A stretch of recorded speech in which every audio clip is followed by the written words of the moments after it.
Hey everybody, we're live here on Facebook and on Instagram together. You guys are together and you don't even know it. And I'm Dr. Will Cole. We're live here in our Functional Medicine Health Center where we see patients around the world via our virtual functional medicine practice and locally in Pittsburgh, Pennsylvania. But about 90% of our patients are seen via webcam consultations. And recently, I just had the release of my new book called Ketotarian, which is my plant-based ketogenic diet book. And half of the book is sort of the science and the exciting sort of research around ketosis and being plant-based and the fact that they're not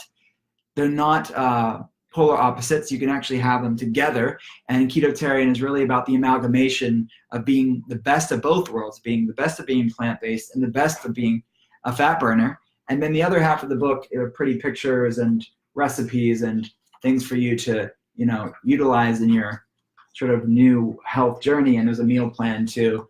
There's over 81 different recipes. So thank you guys on Facebook and Instagram.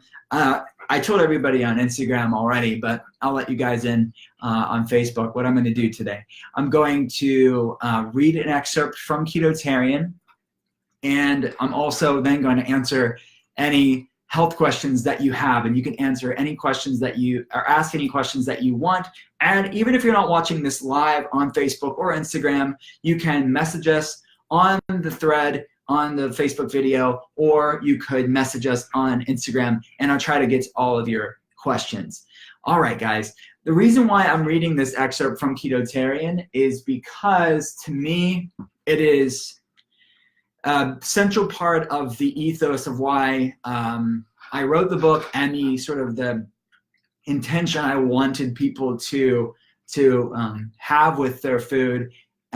So let me just, before I read the excerpt, I want to explain what a ketogenic diet is briefly, and then it'll make more sense when I read the excerpt. But we want to shift the body from being a sugar burner to a fat burner, and that's what ketosis is. So it allows your body to burn fat for fuel instead of sugar. So you're off the blood sugar roller coaster of being hangry and irritable or fatigued, and your body can start producing ketones naturally, and the main ketone being beta-hydroxybutyrate, which is fuel for your body and your metabolism, burning fat, but it's also fuel for your brain. It passes through the blood-brain barrier and increases brain function. It increases mitochondrial function. It increases something called mitochondrial biogenesis, or making new mitochondria, which is your cellular energy.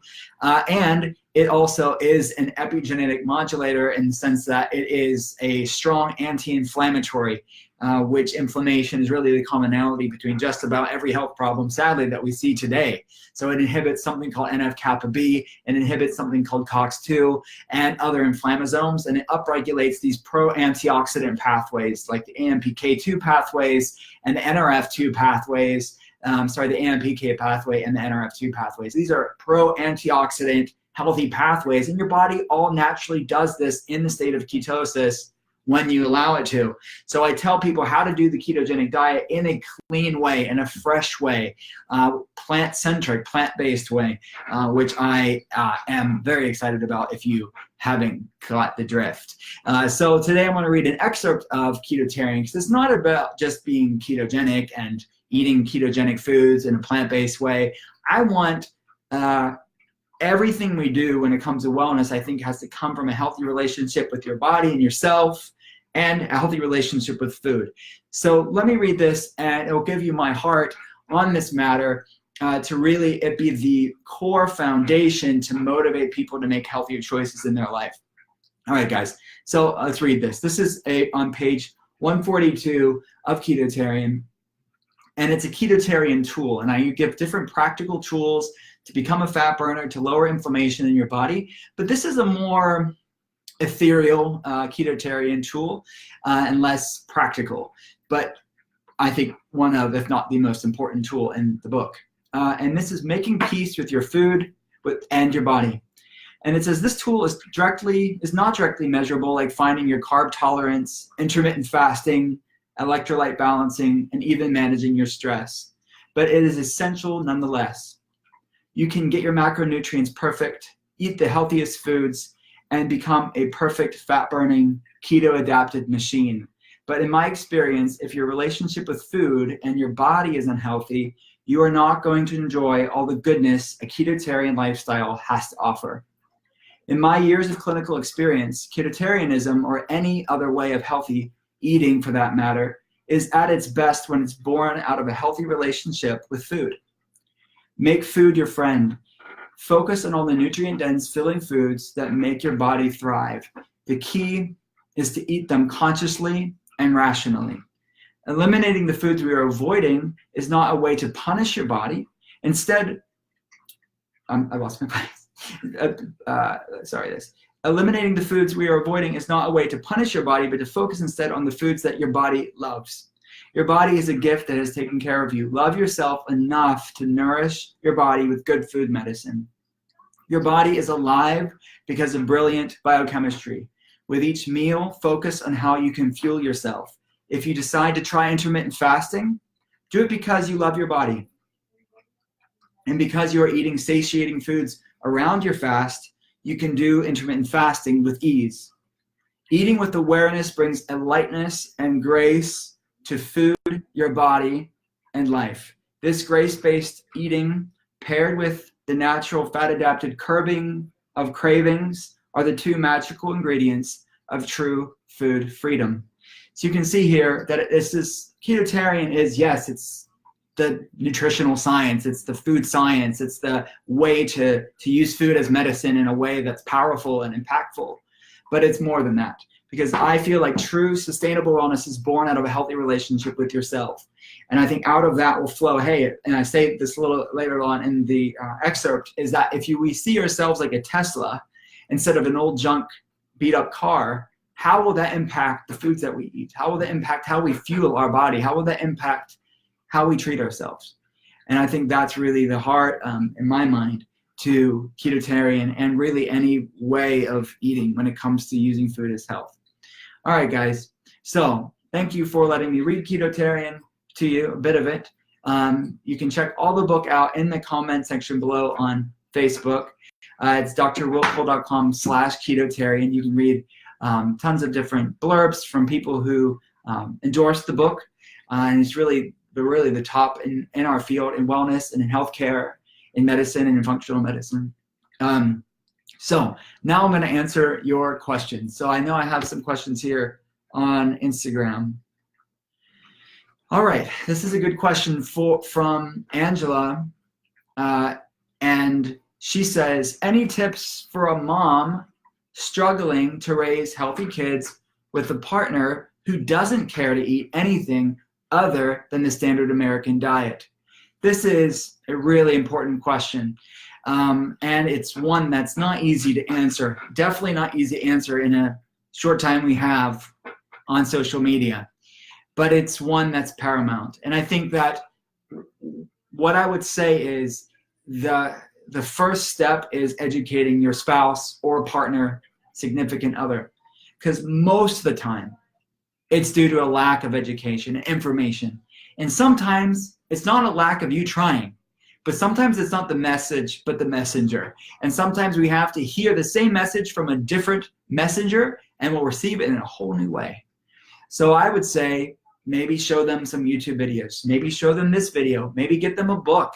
Maybe they need to see a functional medicine doctor to hear it from somebody outside of themselves. So they have to have their own awakening response. But I would say that if you look at the statistics in our country and in the world as a whole, in the West, so if you're outside the United States, there's similar statistics that still apply to you, is that you cannot look at the state of affairs, the amount of chronic health problems that we see today. 50% of the United States is diabetic or pre-diabetic or some form of insulin resistant. 50%. That does not, I mean, there's no other reason for that explosion of chronic disease like diabetes and autoimmune conditions and anxiety and depression and mental health issues. There's no reason for the explosion other than our lifestyle, because our genetics haven't changed in 10,000 years. So genetics doesn't explain the epidemic high rise of these chronic health problems. So what I find is that when people are educated about the state of affairs and the fact that their kids are not immune to these statistics if they keep doing what everybody else is doing, and you have to do something different to see different results. And if you inform people about, look, this is the state of the world, most people aren't even aware of that, and then realizing how foods impact those physiological pathways in the body. Talk to anybody with a chronic health problem and they will tell you that food impacts their health. This is just across the board, all different types of health problems. You'll find people that will share that experience with you. So I would assume that most parents don't want their kid to go through that. And I would assume that you may not agree on everything when it comes to food, but at least more healthy decisions will be made. And that's honestly a reason why we make family members that are coming in for a consult via webcam. We make family members come together for that reason, because this is difficult for people if one person's making the change and if everybody's not on the same page. This has to be a sustainable, realistic change for people, and that's getting people on board. So I hope that was helpful, educating them. And then I find that out of that will come an awakening to realizing they have to do something different to see different results. And even if they're not like a super into health like maybe you are, Angela, they still are bringing in more healthy things into their life, which that can make some major changes in your family's life as well. Thanks for the question. Sandy Tucker Rodriguez, how are you doing? She says, what are your 5 best foods that would lower inflammation the fastest? All right, this is good. So I would say 5 healthy fats would be number 1, because they don't stimulate insulin, they lower glucose levels when you are not having carbohydrates and sugar, obviously, but you're focusing on healthy fats instead of carbohydrates. So those would be avocados, olives and olive oil, nuts and seeds, eggs. Those would be kind of my top plant fats. And vegetarian keto fats too, so vegan keto and vegetarian keto, which is all in Ketotarian.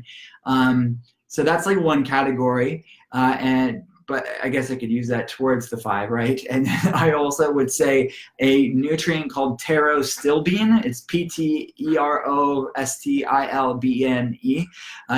Pterostilbene. It's like resveratrol's really strong cousin, and it's very good at lowering down inflammation levels. I like turmeric. Obviously, that seems like too easy of an answer, but turmeric, it's because there's a lot of scientific literature showing the benefits of lowering inflammation, and we actually have an amazing formula with BMC 95. It's like really great bioavailable source of curcumin with the turmeric oil in it. I'll put it in the comment section below. It's called the curcumin. We're really original around here, but it's part of the collection, which is like an essential line of functional medicine support natural medicine supplements for you.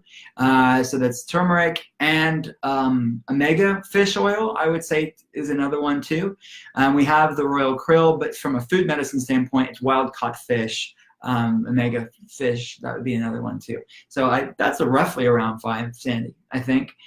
Thanks for the question. All right, guys. So scrolling back here, I just got a lot of hands. Oh, someone just said, you should stand up since the feed is covering your face. Sorry about that, guys. Well, it's too late now. Now we're done. All right, guys. Thank you all so much for joining me. I hope I answered all your questions. Next time I will. Oh, no, I didn't answer all your questions. Sorry, I missed some of these. Sorry, real fast. I'll answer one more question, guys. Then I will go. So one more question from Glow Be Lovely says, what about keto with endometriosis? Studying how food impacts our hormones and health at IIN this week. So endometriosis is an autoimmune condition that attacks the endometrial lining in women. I find that a ketogenic diet done in a clean way, plant-centric way, they do amazingly well. Why? Because it lowers inflammation, it lowers NF-kappa B, these pro-inflammatory cytokines in the body. It balances the immune system. It's immunomodulatory as far as the microbiome is concerned, which is where 75 of the immune system is in the microbiome. And when you're talking about autoimmune issues, the regulation of the microbiome is of utmost importance. And it's stabilizing to hormones in general. So you're dealing with the immune, hormonal, and inflammatory prongs to endometriosis and other autoimmune inflammation spectrum issues. One thing that I have found in certain people is they don't do well, and for people with endometriosis, they don't do well with lots of animal meats.